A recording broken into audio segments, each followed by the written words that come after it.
सुनवाई नहीं हो रही है। जैसे अभी आप बता रहे थे कि पोस्टमार्टम रिपोर्ट आई है, वो उन्होंने वापस कर दी, ऐसा बता रहे थे कि पोस्टमार्टम रिपोर्ट आई, उन्होंने वापस कर दी। कह रहे थे कप्तान साहब, कप्तान साहब क्या कह रहे थे कि जांच पर गई है, ऐसा साहब बोल रहे थे। अच्छा, कि वहाँ जांच होने गई तो है। अभी आप क्या चाहते हैं? हम जनता से यही चाह रहे हैं कि जो मेरे संग अत्याचार बहु है, सो संग बहु है ना। दोस्तों welcome back my new blog. कैसे हैं आप लोग? आई होप कि आप लोग अच्छे होंगे। सो दोस्तों, रश्मि की मौत को 4 से 5 दिन हो गए हैं आज फाइनली, और अभी तक राधा दीदी के हाथ में पोस्टमार्टम की रिपोर्ट नहीं आई। उनके भाई जब जाते हैं नज़दीकी पुलिस थाने पे, तो वहां से बोला जाता है कि जो अब पोस्टमार्टम की रिपोर्ट है वो आ तो गई है, लेकिन बड़े अधिकारियों के पास चली गई है जांच के लिए। तो अभी तक दोस्तों राधा दीदी के हाथ में पोस्टमार्टम की रिपोर्ट नहीं आई है, और अभी आगे देखते हैं कि अभी कितना टाइम लगेगा राधा दीदी के हाथ में पोस्टमार्टम रिपोर्ट को आने में, क्योंकि लास्ट वही एक चारा है जिससे पोस्टमार्टम रिपोर्ट में फाइनल हो जाएगा कि आखिर रश्मि की मौत किस कारणों से, किस वजह से हुई है। और जैसा कि पिछले ब्लॉग में हमने आप लोगों से बोला था कि पोस्टमार्टम की रिपोर्ट सही से बन के और राधा दीदी के हाथ में मिल जाए। पोस्टमार्टम रिपोर्ट आने के बाद में भी अभी भी पोस्टमार्टम रिपोर्ट राधा दीदी के हाथ में अभी भी आज तक मतलब 5 दिन हो गए, और हालांकि पोस्टमार्टम रिपोर्ट आ भी गई है, नज़दीकी पुलिस थाने पे है, लेकिन अभी भी पोस्टमार्टम की रिपोर्ट राधा दीदी के हाथ में नहीं मिली है। अब वो किस वजह से नहीं मिली है और आखिर किस चीज़ की जांच के लिए रिपोर्ट गई है, कहीं ना कहीं दोस्तों सोचने का विषय है। अब दोस्तों देखना ये होगा कि रिपोर्ट आखिरकार कब तक मिलती है, और जो गुनहगार हैं रश्मि के वो आखिरकार वो उनको सज़ा मिलती है। आखिरकार पोस्टमार्टम की रिपोर्ट में क्या निकलता है और गुनहगारों को सज़ा मिलती है या नहीं मिलती है। हालांकि अभी जो कुछ पत्रकार हैं वो सूरज के घर पे भी गए हैं, और उनके माँ पापा जो हैं बहुत ज़्यादा रो रहे हैं, क्योंकि हालांकि उन्होंने भी अपना एक बेटा खोया है और सूरज ने भी अपना एक भाई खोया है। उसकी भी मौत हो गई थी एक्सीडेंट की वजह से, और उनका भी कहीं ना कहीं कि जब भाई की मौत हुई थी तब हमने रश्मि को बुलाया था, लेकिन रश्मि नहीं आई थी।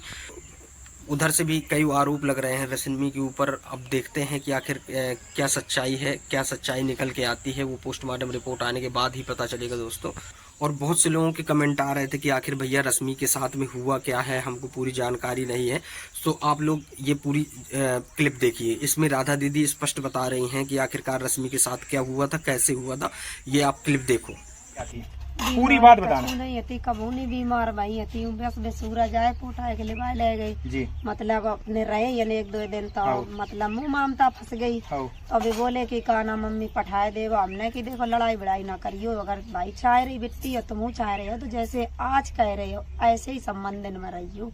अगर हमारी बिटिया हम कोई लाग हो तो तुम हमसे बात करियो डायरेक्ट, और कोई से नहीं ना बिटिया के बामा करियो ना कहू, अगर कोई गलती हमें बताइयो।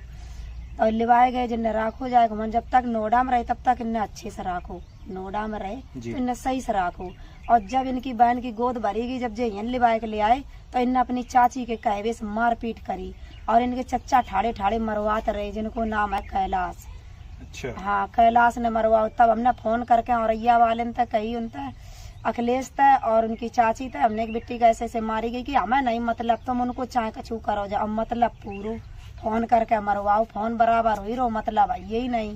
तो ऐसे इनको तीनों लोगन ने जिन्ना कुदर कड्डारी सबरी, मतलब पूरी प्लानिंग के साथ, पूरी प्लानिंग के साथ, पूरी प्लानिंग के साथ। अच्छा, ऐसा पता भी चलता है कि रश्मि प्रेग्नेंट थी? हाँ, 4 महीना का बच्चा तो रश्मि के पेट में, तो सूरज ने लात मारी पेट में। हाँ, पेट में लात मारी। चाची ने कही है कि मतलब जैसे कि अपनी औलाद कर रहा है तो हमारे संग संबंध का ही पहले करी जाती कही, अब तू अपनी औलाद पैदा कर रहा है। वो तो इनकी हसन हसन मजे गए सूरज रश्मि की, रश्मि या नहीं समझती कि हमें जो लात ही मार दी है। ऐसा दिलासा दिया गया कि आपको इंसाफ मिलेगा, ऐसा कुछ हुआ? अभी तक कोई इंसाफ नहीं हो, हमें कोई उम्मीद नहीं लग रही है कि आगे कोई कार्रवाई बढ़ रही है। यहाँ तक कि मान लो कि दूसरे दिन हाईलाइट रिपोर्ट आ जाती है पोस्टमार्टम की, अभी तक कोई रिपोर्ट भी नहीं आई थाने में। जो जांच वगैरह हुई थी वहाँ पे अभी कोई नहीं हुआ। जैसे आप बता रहे थे थाने गए तो वहाँ पे भी सुनवाई नहीं हो रही है। जैसे अभी आप बता रहे थे कि पोस्टमार्टम रिपोर्ट आई है, वो उन्होंने वापस कर दी, ऐसा बता रहे थे कि पोस्टमार्टम रिपोर्ट आई, उन्होंने वापस कर दी। कह रहे थे कप्तान साहब, कप्तान साहब क्या कह रहे थे कि जांच पर गई है, ऐसा साहब बोल रहे थे। अच्छा,